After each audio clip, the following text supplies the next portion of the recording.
اللہ کی قدرت کا جلوہ نظر آتا ہے۔ جھک جھک کے یہی کہتی ہے ہر موج انا ساگر، جھک جھک کے یہی کہتی ہے ہر موج انا ساگر، خواجہ تیرے کوزے میں دریا نظر آتا ہے، خواجہ تیرے کوزے میں دریا نظر آتا ہے۔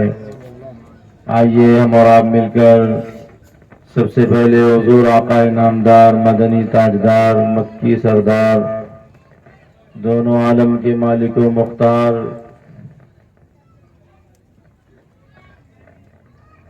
شفیع المذنبین راحت العاشقین صاحب طٰہٰ و یاسین محبوب رب العالمین جناب احمد مجتبیٰ محمد مصطفیٰ صلی اللہ تعالی علیہ وسلم کی مقدس بارگاہ میں محبتوں کا خراج درود پاک کی شکل میں بآواز بلند پیش کریں۔ اللہم صلی علی سیدنا و مولانا محمد و بارک وسلم، صلاۃ و سلاما علیک یا رسول اللہ صلی اللہ تعالی علیہ وسلم۔ ابھی آپ حضرات نے بڑی اچھوتے انداز میں عاقب رضا گونڈوی سے منقبت کے اشعار سماعت کیے، اس سے پہلے الطاف رضوی سے بھی آپ نے بہت اچھے اچھے کلام اچھے اچھے انداز میں آپ نے سماعت کیے۔ میں تھوڑی دیر کے لیے آپ کے سامنے حاضر آیا ہوں اور میں بہت اچھی نعت نہیں پڑھ پاتا ہوں، بس یہ کہ تھوڑی دیر کچھ اشعار میں پڑھ دیتا ہوں۔ استاد زمن علامہ حسن بریلوی جو میرے اعلیٰ حضرت کے چھوٹے بھائی ہیں، ان کا کلام سرکار غریب نواز کی شان میں پیش کر رہا ہوں۔ جیسے اعلیٰ حضرت کا کلام غوث پاک کی شان میں ہے، وہاں کیا مرتبہ غوث ہے بالا تیرا، تو اس منقبت کا جواب نہیں ہے بے شک۔ اور ایسے ہی علامہ حسن کا کلام غریب نواز کی شان میں ہے تو اس کا بھی بدل نہیں ہے بے شک۔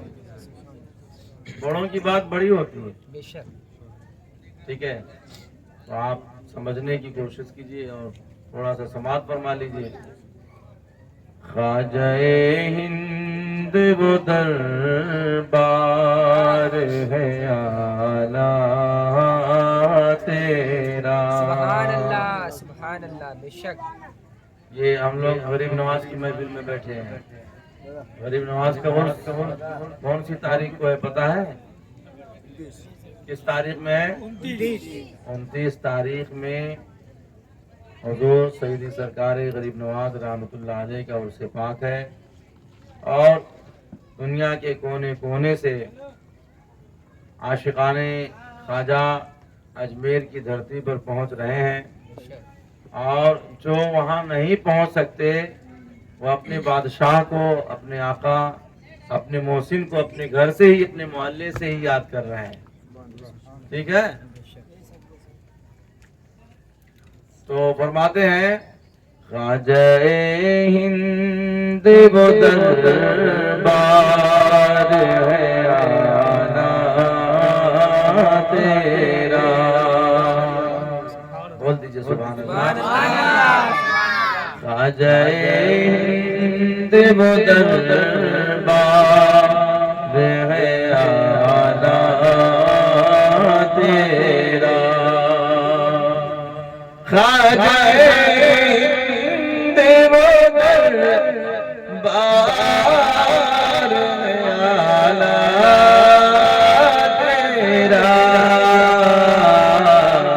کبھی محروم نہیں مانگنے والا تیرا، کبھی محروم نہیں مانگنے والا تیرا،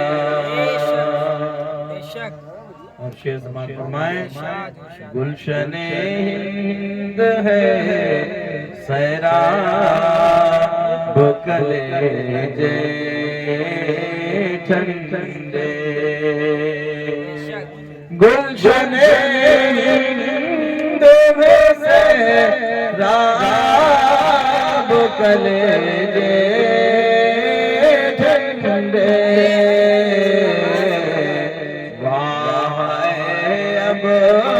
کرم زور برسنا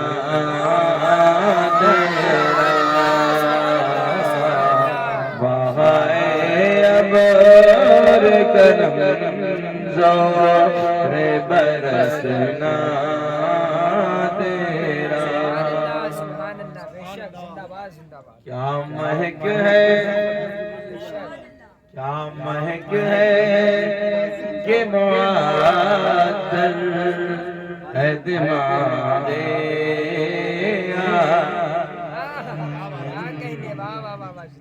مگر یہ مہک سب کو نہیں ملتی ہے یہ مہک ایمان والوں ہماری جماعت کے بہت بڑے عالم دین ہیں حضور شیر پیش اہل سنت علامہ حشمت علی خان علیہ الرحمہ وہ اجمیر شریف سے لوٹے اور کسی اسٹیشن پر بدعقیدوں سے ملاقات ہو گئی پوچھا کہاں سے آ رہے ہو کہا میں اجمیر شریف سے آ رہا ہوں کہا اجمیر شریف میں تو جنتی دروازہ بھی ہے اس دروازے میں آپ گئے تھے کہا ہاں میں جنتی دروازے میں داخل ہوا پھر وہاں سے باہر آیا فاتحہ پڑھا مذاق اڑانا شروع کر دیا علامہ حشمت علی علیہ الرحمہ مظہر اعلیٰ حضرت بدن کو سونگھنے لگا ٹٹولنے لگا آپ نے پوچھا یہ کیا کر رہے ہو کہ آپ جنتی دروازے سے آ رہے ہیں مگر میں آپ کے بدن کو سونگھ رہا ہوں جنت کی وہ خوشبو ہمیں نہیں مل رہی ہے ہمارے حضور نے فرمایا جنتی کے جسم سے خوشبو آئے گی جنتی مہکتا ہوگا تو آپ جنت سے آئے جنتی دروازے سے آئے مگر خوشبو تو نہیں مل رہی ہے اللہ اکبر چھیڑا تھا کس کو اعلیٰ حضرت کے شعر کو چھیڑا تھا اعلیٰ حضرت کے شعر کو چھیڑا اس نے سوچا مذاق اڑا دیں گے ان کی ہنسی اڑا دیں گے اور جو ہے وہ کئی لوگ تھے مگر کتے ہزار ہوں ہے نا اور شیر اکیلا ہو تو ہزار کتے ہونے کے باوجود وہ ایک شیر کا کیا بگاڑ سکتے حضور شیر بیش اہل سنت فرماتے ہیں نادان تو حدیث کی بات کر رہا ہے لیکن حدیث تو نے پوری نہیں پڑھی ہے حدیث آدھی پڑھی ہے جہاں میرے نبی نے یہ فرمایا ہے کہ جنتی کے جسم سے جنت کی خوشبو آئے گی وہیں یہ بھی تو فرمایا کہ جہنمی کو وہ خوشبو نہیں مل سکتی وہ خوشبو جنتیوں کو ملے گی جہنمیوں کو تو ہم اہل سنت والجماعت جب غریب نواز کے آستانے پر جاتے ہیں تو وہ مہک ہمیں میسر آتی ہے وہ چاشنی وہ لذت وہ ذائقہ ہمیں ملتا ہے تبھی تو علامہ حسن استاد زمن فرماتے ہیں کیا مہک ہے کہ معطل ہے دماغ عالم کیا مہک ہے کیا مہک ہے کہ معطل ہے دماغ عالم تختہ گلشن فردوس ہے روضہ تیرا تختہ گلشن فردوس ہے روضہ تیرا تجھ کو حاصل ہوئی بغداد سے وہ شان رفیع تجھ کو حاصل ہوئی بغداد سے وہ شان رفیع تجھ کو حاصل ہوئی بغداد سے وہ شان رفیع، دنگ رہ جاتے ہیں سب دیکھ کے رتبہ تیرا، خواجہ ہند وہ دربار ہے اعلیٰ تیرا۔ آخری شعر پیش کر دیتا ہوں۔ محیِ غوث نے عرفات جمعینوں دی ہے، محیِ غوث نے عرفات جمعینوں دی ہے، اے حسن کیوں نہ ہو محفوظ عقیدہ تیرا،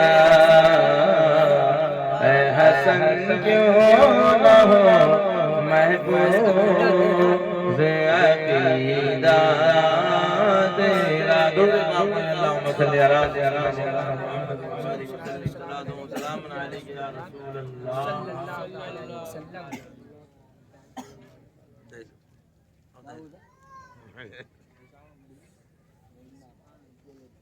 خواجہ ہندو دربار اعلیٰ تیرا، کبھی محروم نہیں مانگنے والا تیرا۔ خواجہ کے آستانے پر چاروں طرف سے عاشقان خواجہ، دیوانگان خواجہ حاضر ہو رہے ہیں، فیضیاب ہو رہے ہیں، مگر حضرات جو مانگنے کا طریقہ ہے اس طرح مانگو، جو مانگنے کا طریقہ ہے اس طرح مانگو، در کریم سے بندے کو کیا نہیں ملتا۔ ہمارے خواجہ کی شان بہت بلند ہے حضرات۔ حضور سیدی سرکار غریب نواز رحمت اللہ تعالی علیہ سنجر کی سرزمین پر آپ کی پیدائش ہوئی۔ ابتدائی علوم اپنے والد محترم حضور سید غیاث الدین رحمت اللہ تعالی علیہ کے ہی زیر عاطفت آپ نے پائی، اور 14 یا 15 سال کی عمر میں آپ نے تمام علوم ظاہری کی تکمیل کر لی۔ آپ 14 سال کی عمر میں حافظ قرآن، مفسر قرآن، قاری قرآن اور عالم دین، مفتی شرع متین آپ بن چکے تھے۔ اور جب والد محترم کا سایہ سر سے اٹھا تو ایک باغ وراثت میں ملا، ایک پنچکی آپ کو وراثت میں ملی۔ حضرات میں شروع سے آپ کی بارگاہ میں عرض کر رہا ہوں تاکہ میں کچھ بات بتا سکوں اور آپ حضرات کو کچھ یہاں سے مل سکے، تو آپ کی توجہ چاہوں گا کیونکہ ماحول بڑا عجیب سا لگ رہا ہے۔ میں نے سنا کہ پہلی بار یہاں لوگوں نے محفل قائم کی ہے، تو لگ بھی رہا ہے کہ یہ پہلی ہی بار ہے۔ تو یہ پہلی بار تو ہے، لیکن اللہ تبارک و تعالیٰ نے چاہا تو انشاءاللہ یہ پہلی بار نہیں بلکہ بار بار ہوگا، ہے نا۔ اور آپ نے ابتدا کی ہے تو کسی دنیا دار کے نام سے نہیں بلکہ سرکار غریب نواز کے نام سے آپ نے ابتدا کی، شروعات کی ہے۔ ہند کے راجہ عطائے رسول سیدی سرکار غریب نواز رحمت اللہ علیہ کے نام سے آپ نے ابتدا کی ہے۔ انشاءاللہ ان کی نظر اٹھے گی تو اس محفل کی شان دوبالا ہو جائے گی۔ بھی میرے بعد دوسرے بھی علماء کرام آپ کی بارگاہ میں آپ کی خدمت کریں گے اور شان غریب نواز بیان فرمائیں گے۔ میں یہ عرض کر رہا تھا کہ 15 سال کی عمر میں جب والد محترم کا سایہ سر سے اٹھ گیا بہت سادے انداز میں آپ کی خدمت کروں گا، آپ کے سامنے پیش کروں گا. بس آپ حضرات چند لمحے غور سے ان باتوں کو سماعت فرمائیں. شاید کوئی بات آپ کی سمجھ میں آ جائے اور آپ غریب نواز سے قریب ہو جائیں. ہمارا اس محفل کے قائم کرنے کا مقصد یہ نہیں کہ آپ میرے قریب ہو جائیں، آپ میرے دیوانے بن جائیں. نہیں، ہمارا مقصد ہے آپ غریب نواز کے دیوانے بن جائیں، غریب نواز کے عاشق بن جائیں. اور اگر غریب نواز کے عاشق بن گئے تو غریب نواز آپ کو مدینے پہنچا دیں گے، مدینے پہنچا دیں گے انشاءاللہ. حضرات باغ کی خدمت آپ فرماتے، اپنے ہاتھوں سے پانی ڈالتے، صاف صفائی کرتے. اللہ اکبر. ایک دن اسی باغ کے اندر ایک مجذوب بزرگ حضرت ابراہیم قندوزی رحمۃ اللہ علیہ تشریف لائے. غریب نواز نے دیکھا، چہرہ دیکھا، تو کہتے نا ولی کو ولی پہچان جاتا ہے، ولی کو ولی پہچانتا ہے. تو دیکھا چہرے پر آثار ولایت ظاہر ہیں. فوراً گئے، ہاتھ پکڑ کے لائے، ایک سایہ دار درخت کے نیچے بٹھایا اور ایک انگور کا خوشہ لیا اور اسے اچھے طریقے سے صاف کیا، ایک برتن کے اندر لائے اور آپ کی خدمت میں کھانے کے لیے پیش کر دیا اور خود دو زانوں بیٹھ گئے. جب ان مجذوب بزرگ نے یہ ادب دیکھا، یہ محبت دیکھی، دیکھیے ادب کا فائدہ دیکھیے. آپ اس محفل میں بھی ادب سے بیٹھو گے تو فیضان غریب نواز سے مالا مال ہو جاؤ گے. اس لیے دوستو آپ یہ نہ سوچیں کہ اجڑے ہوئے مکان میں آپ بیٹھے ہیں، پہاڑ کے دامن میں آپ بیٹھے ہیں، کہیں زمین میں کہیں کرسی پر آپ بیٹھے ہیں. اس خستہ حالی کی طرف آپ توجہ نہ کریں، بلکہ اس سرزمین کے راجہ ہمارے خواجہ ہیں. یہ سوچ کے بیٹھیے کہ خواجہ کی سلطنت میں بیٹھے ہیں، خواجہ کی حکومت میں بیٹھے ہیں. یہ سوچ کے بیٹھیے. تو ادب دیکھیے، غریب نواز نے ادب کیا. ادب سے آپ کو کیا ملا؟ جب بزرگ نے دیکھا کہ بڑا مؤدب شہزادہ ہے تو جیب سے ایک کھلی کا ٹکڑا نکالا.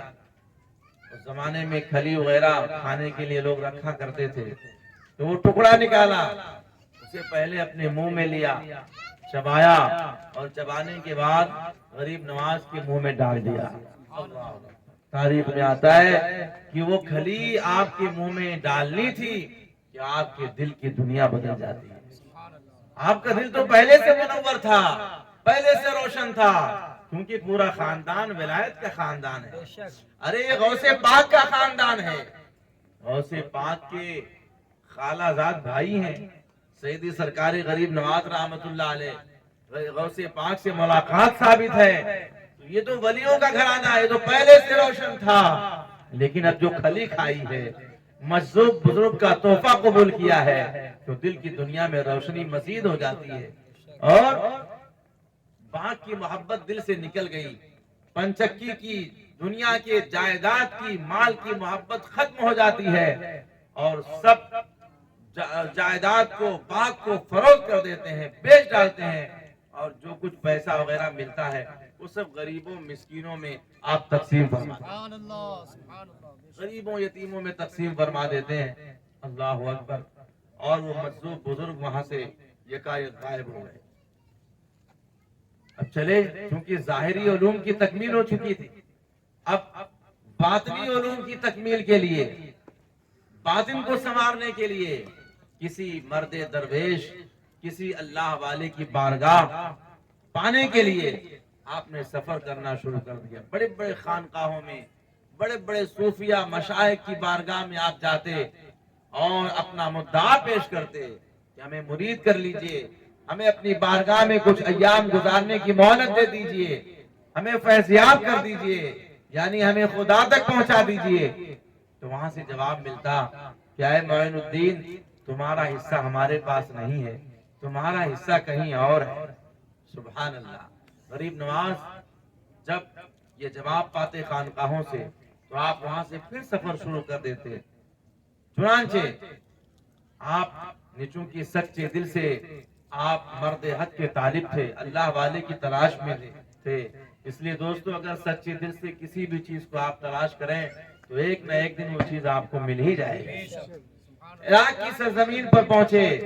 اللہ کی ولی حضرت جنید بغدادی رحمت اللہ علیہ کی مسجد ہے, اس مسجد میں آپ پہنچے. وقت کے بڑے بڑے مشائخ, بڑے بڑے صوفیاء, بڑے بڑے علماء, پیرزادے وہاں موجود ہیں, اور انہی کے جھرمٹ میں ایک چہرہ جسے دنیا عثمان ہارونی کے نام سے یاد کرتی ہے, ان کی بارگاہ میں پہنچے. چہرے سے ولایت کے آثار نمایاں ہیں. پہنچتے ہی آپ نے سلام پیش کیا, قدم بوسی کی, اپنا مدعا عرض کیا. تو پیر و مرشد نے فرمایا کہ ہمارے یہاں کا معمول ہے کہ ڈائریکٹ ہم کسی کو مرید نہیں کرتے ہیں, ایک دن اور ایک رات تمہیں مجاہدہ کرنا ہوگا. کچھ اعمال بتائے, درود پاک کے کا ورد کرایا, اور اس کے بعد آپ نے فرمایا کہ اے معین الدین, جو ہے تم نے یہ تمام چیزیں پڑھ لی ہیں, اب میں دیکھنا چاہتا ہوں تمہارے اندر ان کی کتنی تاثیر پیدا ہوئی ہے, کتنا تمہیں فائدہ ہوا ہے. فرماتے ہیں آسمان کی طرف دیکھو. غریب نواز آسمان کی طرف نظر اٹھاتے ہیں. پوچھا ان کے پیر و مرشد خواجہ عثمان ہارونی نے, بتاؤ کیا دیکھ رہے ہو, کہاں تک تمہاری نگاہ پہنچ رہی ہے؟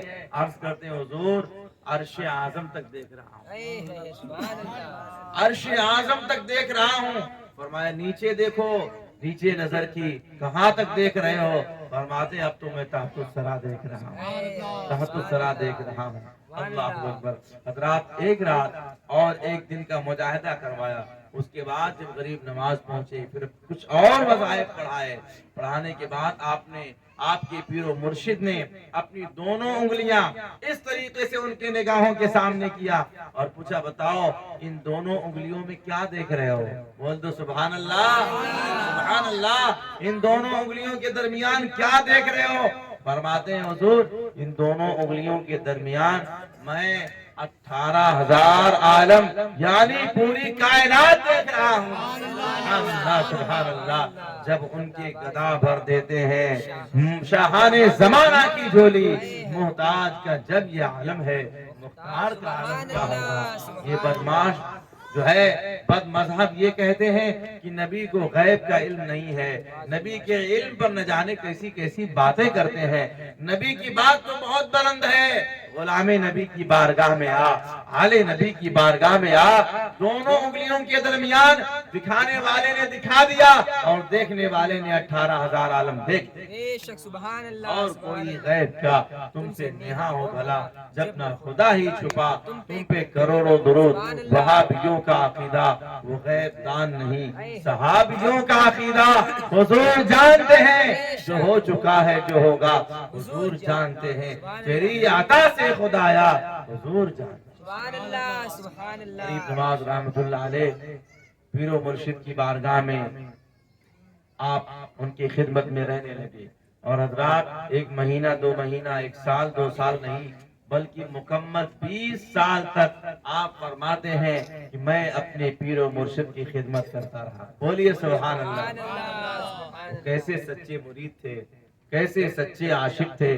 ایک ہم مرید ہیں, ہم لوگ مرید ہونے کے بعد پیر کہاں ہے مرید کہاں ہے کچھ پتہ نہیں ہے نا. پیر کے کیا کردار ہیں, کیا عمل ہیں, نہ مرید کو معلوم ہے, نہ مرید کا کردار و عمل پیر کو معلوم ہے. مگر یہ غریب نواز کی ذات ہے, عام لوگوں کی بات عام ہوا کرتی ہے اور خاص لوگوں کی بات خاص ہوا کرتی ہے. وہ 20 سال کا عرصہ گزار رہے ہیں اس لیے کہ انہیں ہندوستان کا بادشاہ جو بننا ہے, انہیں عطائے رسول جو بننا ہے, انہیں خواجہ خواجگاں جو بننا ہے. چنانچہ 20 سال کے عرصے میں آپ فرماتے ہیں میں نے اپنی جان کے لیے ایک لمحہ بھی کبھی صرف نہیں کیا, مکمل تن من دھن سے پیر و مرشد کی خدمت کرتا رہا.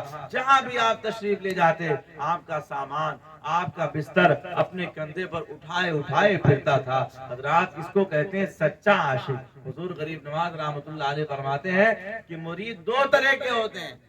ایک مرید ہوتا ہے رسمی مرید, کپڑا پکڑ کے ہاتھ پکڑ کے مرید ہو گیا, پیر نے کیا کہا تمام باتوں پر ہاں ہوں تو کر لیا مگر ان باتوں پر عمل کی طرف دھیان نہیں ہے، ان باتوں پر عمل کی کوئی پرواہ نہیں ہے، مگر ایک حقیقی مرید ہوتا ہے جو پیر کے رنگ میں رنگ جاتا ہے، جو پیر کے دامن میں جو ہے گم ہو جاتا ہے، اور جو پیر کا ہو جاتا ہے اور پیر کی ہی باتوں پر عمل کرنا شروع کر دیتا ہے۔ حضرات، وہ ذات میرے غریب نواز رحمت اللہ علیہ کی ہے جو صرف رسمی مرید نہیں بلکہ آپ حقیقی مرید ہیں، آپ سچے مرید ہیں۔ آپ فرماتے ہیں کہ جس کو جو ملا اس کو پیر و مرشد کی خدمت سے ملا۔ بے شک حضور خواجہ قطب الدین بختیار کاکی رحمت اللہ علیہ فرماتے ہیں کہ ہمارے پیر و مرشد کے جیسا ان کے مریدوں میں کوئی مرید نہیں تھا، ہمارے غریب نواز کے جیسا ان کے پیر بھائیوں میں کوئی مرید نہیں تھا۔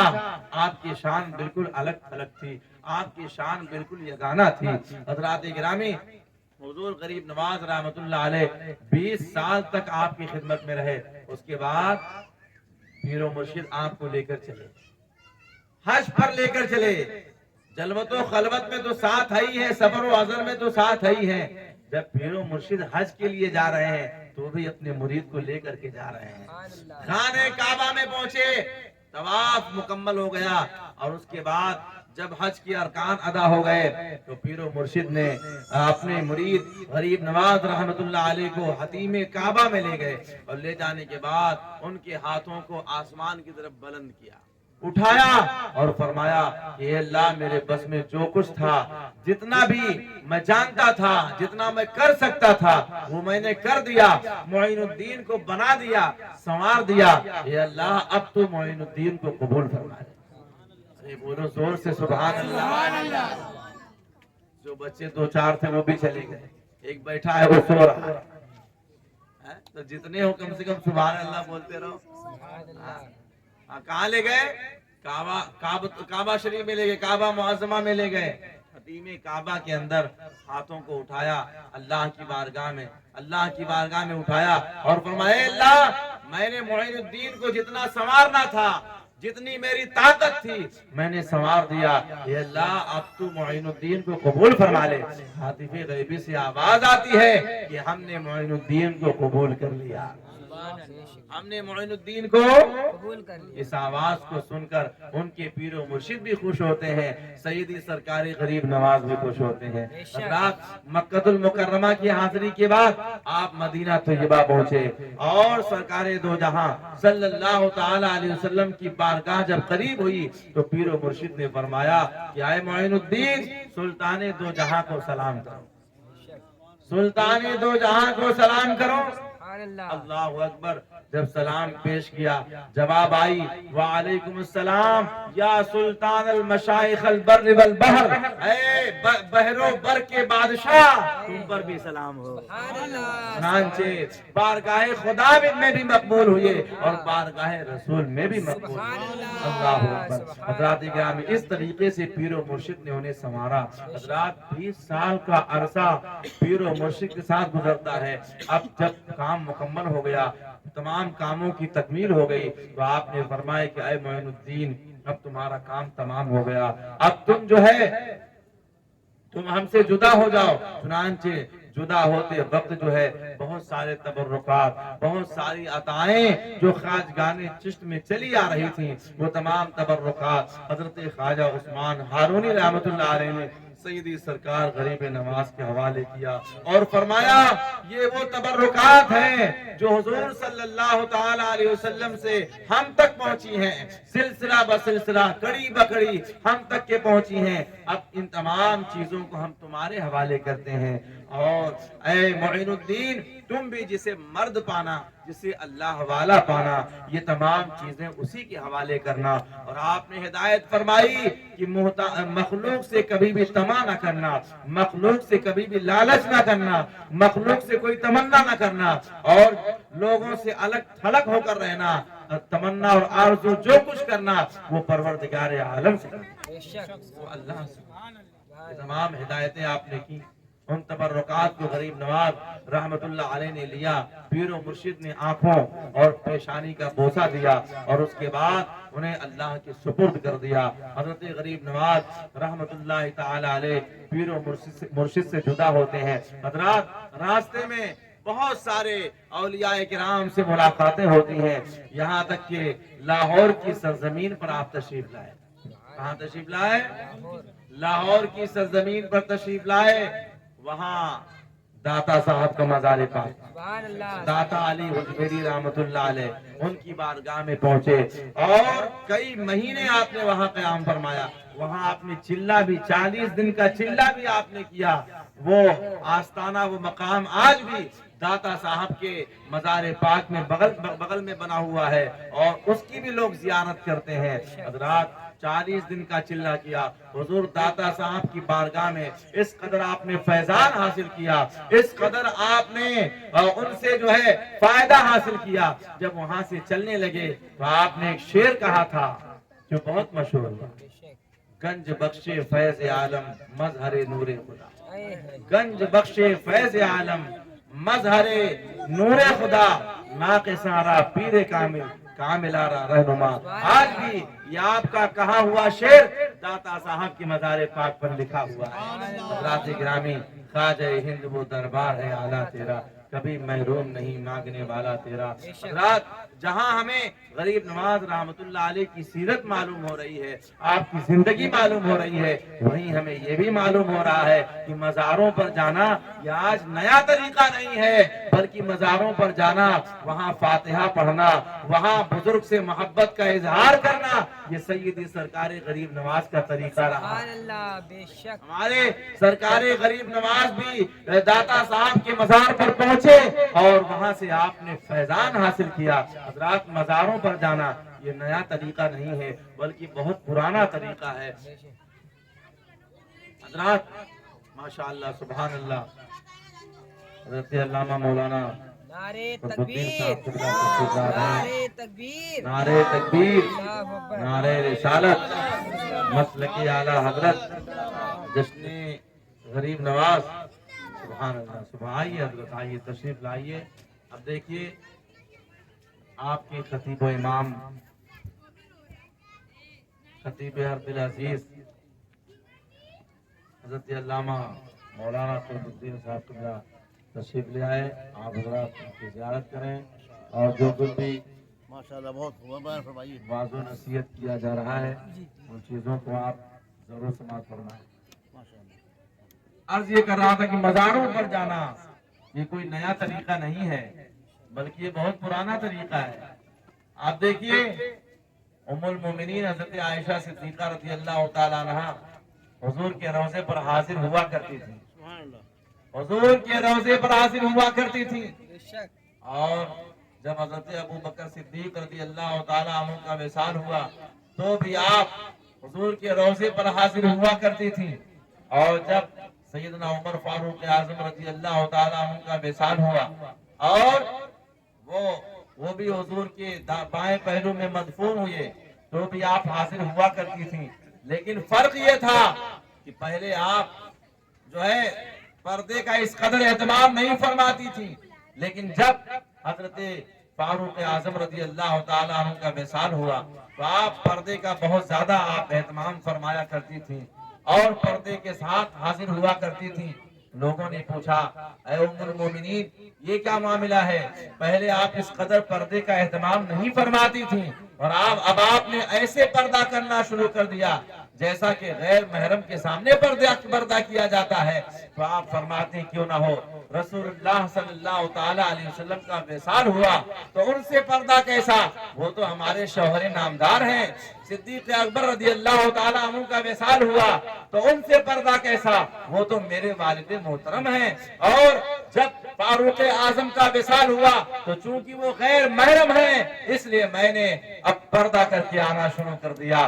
معلوم یہ ہوا جہاں ام المومنین عائشہ صدیقہ کا یہ طریقہ معلوم ہوا کہ مزاروں پر حاضر ہونے سے جو ہے ہمیں فائدہ ملتا ہے، مزاروں پر حاضر ہونا چاہیے.